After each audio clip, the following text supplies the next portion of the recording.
My name is Cheryl. I grew up with my mom, Sophia, in a small apartment on the outskirts of the city. My dad left when I was 3 years old.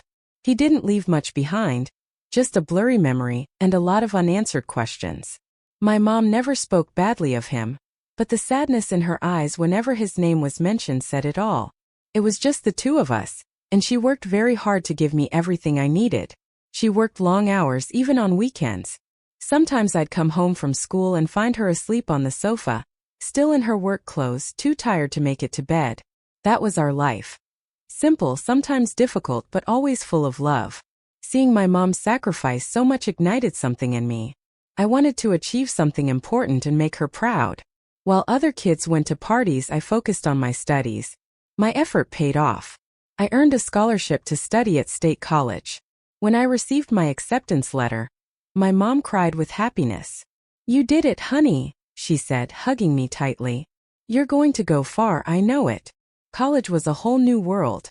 For the first time, I was surrounded by young people who had grown up with more privileges than I had.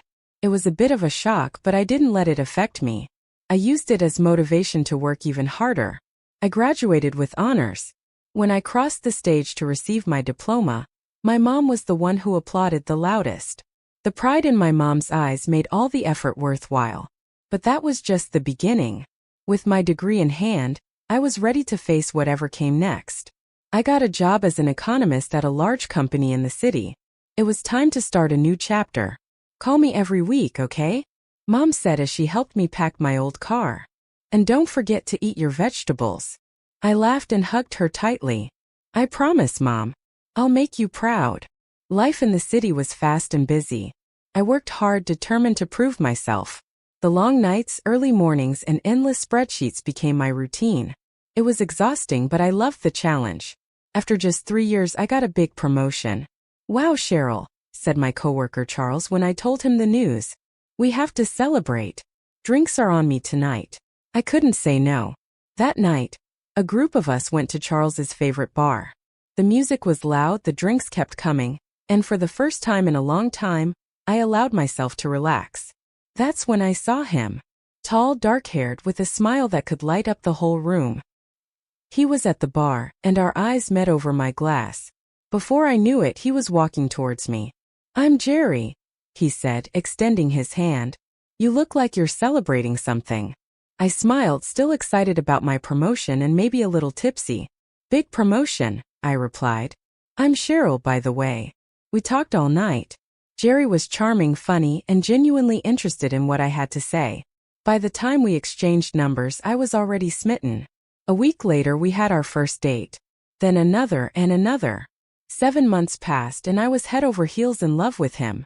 One crisp autumn afternoon, Jerry proposed to me in the park where we had our third date. We were surrounded by trees with red and gold leaves. He knelt down and slipped a stunning diamond ring on my finger. It felt like a dream, a fairy tale come true. But a week later, things took an unexpected turn. Jerry told me it was time to meet his parents. "They're excited to meet you," he said.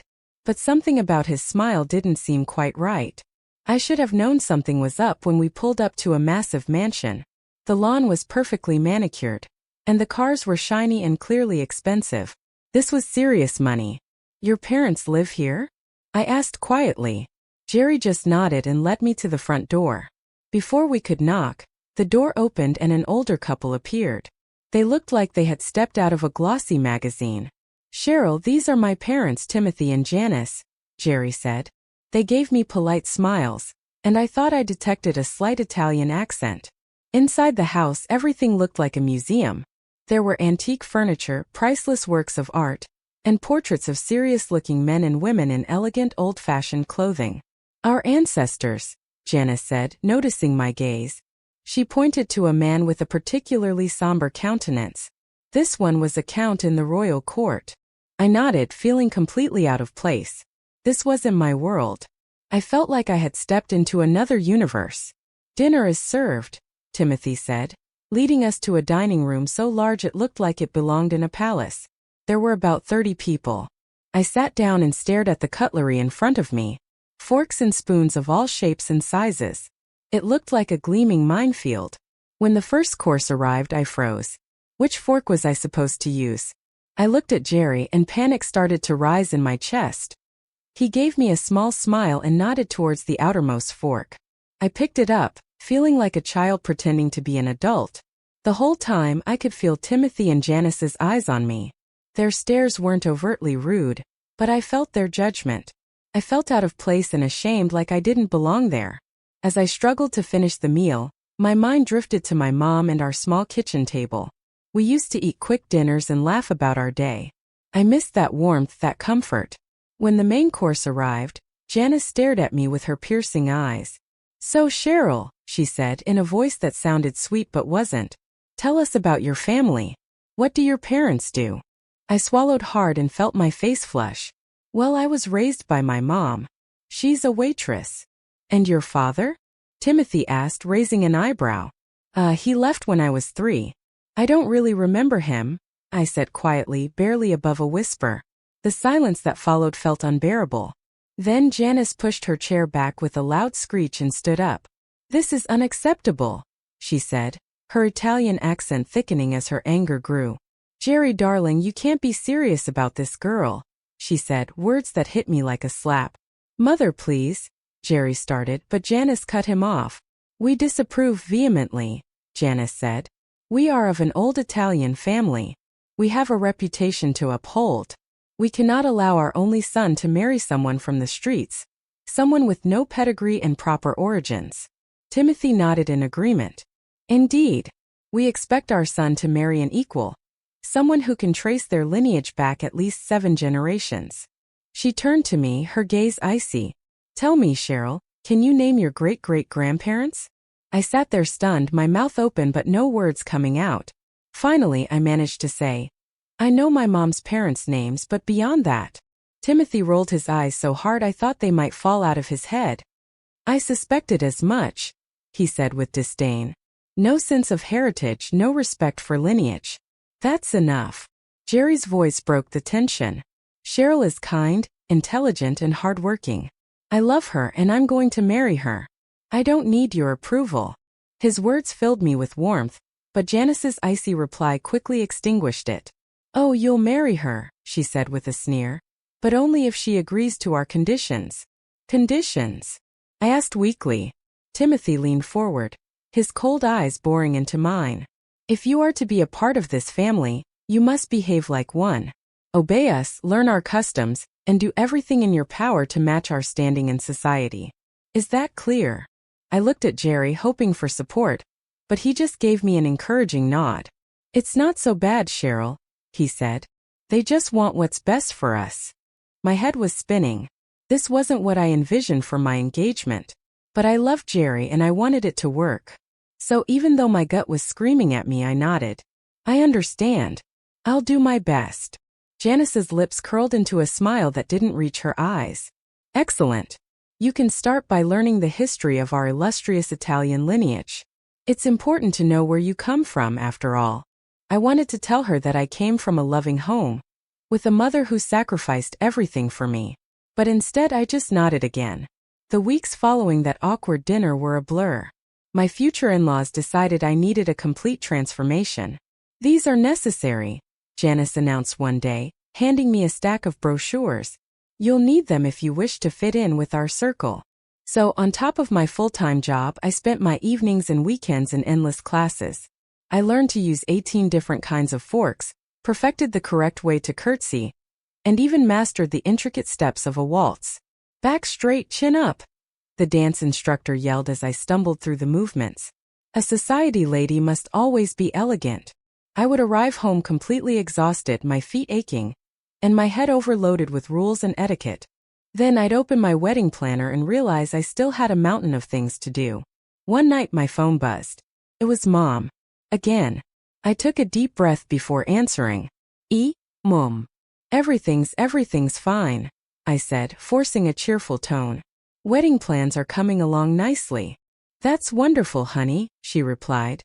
I could hear the pride in her voice. "I can't wait to meet Jerry and his family. Have you planned a dinner yet?" I cringed, remembering the conversation I had with Jerry earlier that week. "Hey," I'd said one morning while we were having coffee. "The wedding's getting closer. Don't you think it's time you met my mom? Jerry barely looked up from his phone. We'll see each other at the wedding, it's fine, he said dismissively and brushed me off. Now on the phone with Mom, I swallowed hard. Not yet, Mom. Everyone's so busy, you know? But soon, I promise. The next day I tried again. During another tense family dinner, I said carefully, I was thinking, maybe we could all have dinner with my mom soon? She's really excited to meet you. The silence was deafening. Then Janice let out a harsh laugh. And how exactly do you envision this gathering? She asked, disdain dripping from her voice. Timothy joined in, speaking slowly as if explaining something obvious to a child. Cheryl, surely you understand we're from different social circles. We have no intention of socializing with a waitress. I felt my face burning with anger and shame. How dare they talk about my mom like that? She was worth more than 10 of them put together. I opened my mouth to retort, but Jerry squeezed my hand under the table. Let it go, he whispered. Don't argue with them. It's not worth it. I bit my tongue so hard I tasted blood. This wasn't right. None of this was right. But I loved Jerry, and so I stayed silent. That was the price I had to pay to be with him. That night, lying in bed, tossing and turning, I couldn't shake the feeling that I was losing myself. Every etiquette lesson, every snide remark, every lie about my mother was chipping away at my identity. The real Cheryl was fading. Finally, the big day arrived. Months of planning, etiquette lessons, and family history lectures had led me to this moment. Standing in the bridal suite, I looked at my reflection in the mirror. The woman staring back at me looked polished, poised, and perfect. Everything Janice and Timothy had wanted. But she wasn't me. You look beautiful, honey, Mom said softly, her eyes filled with tears as she adjusted my veil. I'm so proud of you. I forced a smile, trying to ignore the knot in my stomach. Thanks, Mom. I'm just nervös, Igus. She squeezed my hand gently. Everything will be all right. You'll see. If only she knew. The ceremony passed in a blur. The church was filled with faces I didn't recognize. Jerry's side was packed with judges, politicians, and CEOs. It seemed like half the city was there, the elite. My side, in comparison, was sparse. Just Mom and a couple of friends from college. As the reception began, I quickly realized this wasn't going to be the joyous celebration I dreamed of. Janice and Timothy were in their element, seated at the head table, surrounded by their high society friends. Meanwhile, I felt like I was there solely to entertain them. Cheryl, dear, Janice called out in her saccharine voice. Be a dear and fetch us some more champagne. Oh, and some crab cakes. Quickly. I stood there, stunned. This was really happening. On my wedding day. But it didn't stop there. Over the next hour, I found myself running back and forth, fetching drinks and snacks, trying not to trip over my long white dress. With every trip, I could feel Jerry's relatives watching me, their whispers and giggles following my every move like a shadow. When I finally returned to my seat, I was exhausted and on the verge of tears. Jerry was nowhere to be found, probably mingling with some important guest. It'll get better after the ceremony, I told myself. Once we say our vows, they'll have to treat me like family, I thought. But as if reading my mind, Janice's voice boomed across the room. Cheryl, she yelled loud enough for everyone to hear. As the new daughter-in-law, it's your duty to serve our table all night. After all, the most important guests are seated here. Something inside me snapped. Months of frustration and humiliation bubbled to the surface. No, I said, my voice trembling. No, I won't. I stood my ground. It's my wedding, and there are waiters for that. The room fell silent. Janice's face twisted with rage. How dare you? Yes, you will. Do as I say and know your place, you ungrateful little. You have no right to talk back to me. A woman of good breeding and pedigree such as yourself shouldn't behave this way. Fury and shame burned within me. I turned and stormed out, looking for Jerry. I found him at the bar, laughing with his college buddies, a half-empty champagne glass in his hand. Jerry, I hissed, grabbing his arm. We need to talk. Now. He turned to me, his eyes slightly unfocused. What is it, babe? Can't it wait? I'm in the middle of a story. Ignoring him, I dragged him to a quiet corner. Your mother is treating me like a servant on our wedding day, and you're here drinking and laughing like nothing's wrong. I said furiously. Jerry's expression darkened. Are you serious? You're bothering me with this nonsense right now. I stared at him dumbfounded. Nonsense? They're humiliating me in front of everyone. Jerry rolled his eyes and swayed slightly. Oh, come on. Just do what they ask. It's not a big deal. You should be grateful they're even accepting you into the family. Grateful? I repeated, my voice thick with disbelief. Yes, grateful, he scoffed. You think I didn't have other options? Prettier girls, richer girls, girls from good families. I chose you, Cheryl. The least you could do is try to fit in. His words hit me like a punch to the stomach. I stumbled back, feeling the floor shift beneath my feet. The man standing in front of me wasn't the Jerry I thought I knew. He wasn't the man I had agreed to marry. It's almost time for the ceremony, he said, glancing at his watch. Just calm down and let's get this over with. As he walked away, I stood there, frozen tears welling in my eyes. Everything was wrong. Everything was wrong. Cheryl.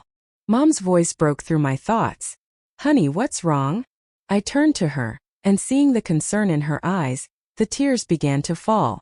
She hugged me and I saw the worry in her face. Oh, honey, she murmured, stroking my hair. Talk to me. What's going on? Between sobs, I finally let it all out. I told Mom about the humiliation, Jerry's cruel words, and how I'd spent months trying to change myself to fit into a world that clearly didn't want me. She listened quietly, her expression growing more serious with every word. When I finished, she took my shoulders and looked directly into my eyes. Cheryl, she said, her voice calm but firm, I need you to answer me honestly. Do you really love him? Do you really want to marry Jerry? Her question hung in the air. 7 months ago, I wouldn't have hesitated to say yes. But now I shook my head slowly. The truth hit me hard. No, he whispered. No, I don't. Mom's expression became determined. Then it's time we ended this charade. Before I could ask what she meant, she marched to the DJ booth and grabbed the microphone. The room filled with a loud squeal of feedback, and everyone turned to stare. Ladies and gentlemen, Mom said, her voice strong and clear. I'm sorry to interrupt, but I have an important announcement. A little secret, if you will. The room fell silent. Every eye was on her, including Janice and Timothy's, who sat frozen at their table, champagne glasses in hand. Janice, Timothy, Mom said, her voice ringing sharp and clear. Or should I say Isabella and Tim? Janice's face paled, and Timothy turned bright red. What are you talking about? Janice stammered, her polished Italian accent slipping. Mom let out a cold laugh. Oh, come on, Isabella. Don't you recognize me? Sophia?